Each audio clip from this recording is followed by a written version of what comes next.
here in Spain, the media talk about a lot about this. That the media claims that Elon grew up.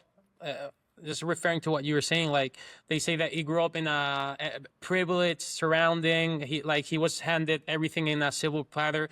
That he lived like a prince, and his success stems entirely from that. So I wanted to ask you, what was the real story, and what was life actually at home, and what do you think about these claims that Spanish media are making? Well, yeah, I did well. So my children, Elon, Kimmel, and Tosca, as I say, the first home they knew is today the home of the European ambassador to South Africa. So it's one of the finer homes in the country. So that's where they lived. We always had a twin-engine airplane. We always had our own airstrip. We had our own airfield at the lodge in the bush.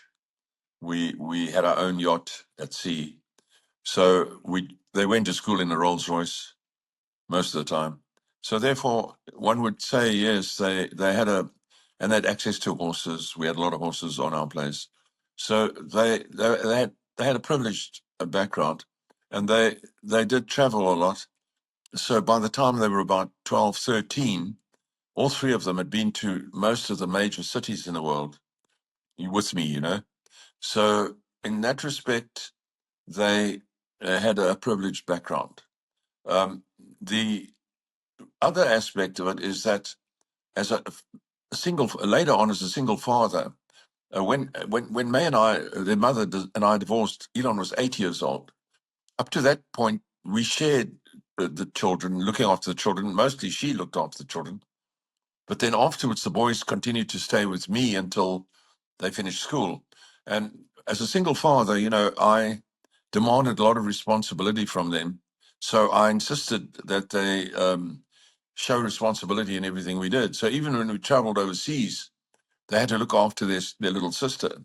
And, it wasn't a game, it was real. And, the result was that by the age of, 14, I could have my younger son, Kimball, handled financial things for me. He had his own checkbook. He could write checks for me. He could deal with things.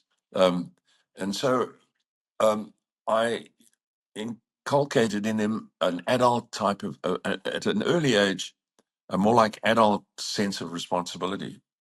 So although we were relatively privileged, we had a certain amount of discipline that was required to do the things that we did, because sometimes we would travel between two countries or three countries in 2 days, and this required the children to be, really up on it, and look after themselves properly. So they were privileged, but at the same time, I was a demanding father. Yes, to get a little deeper into that, what were the values or the rules or the non-negotiables in your household when you were raising your kids?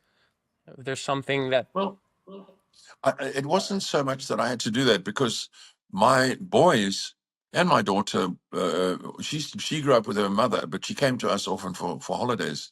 But my boys were very, very good. I didn't have to do anything. They were very obedient and very easy boys to deal with.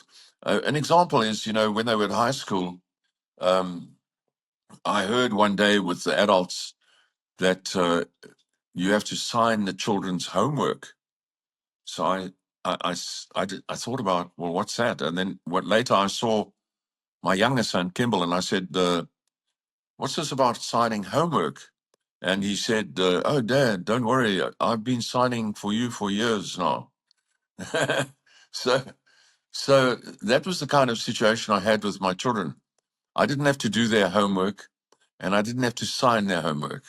They were very up on it, on things, which obviously you can see today in how they behave. And looking back, did you always have a feeling that Elon, Kimball, Tosca were destined for something big? Like, did you have that, or what was your impression? No, no, as a father raising them, I was the one who provided everything. So I didn't see or anticipate a situation where I would now have to, that they would be able to do anything themselves. I presumed somehow that I would always be trying to support them. I never thought about them making a big success or anything like that. I was, if I think back to those days, hoping that they would get employment and so forth. But I never really gave it much thought. I just presumed that I would be the one who'd be providing forever. But that idea was changed very quickly.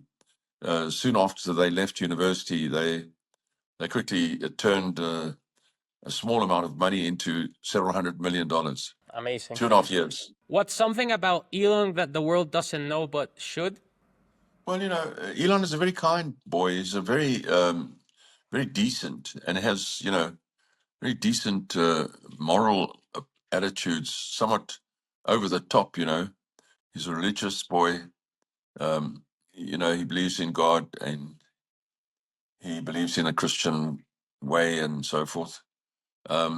He's not a holy roller, but he's deep down he believes in the teachings of Jesus, and so he tries to apply those sort of rules in his own life. Try to be fair and not discriminate against people, or not do things that could be viewed as a bad move or something like that. He also believes in, if he gives his word, he's got to stick to it. He's got a sort of heavy belief that if he says he will do something, that he does it. And often I've said to him, well, you could use an excuse. No, he will. If he said he's going to do something, then he feels he's moral bound to do it. So he's a very nice man. He's a very unusual sort of person in that respect. And it's because he's like that so many people, about 250,000 people, work for him, and people around the world see him in a very good light.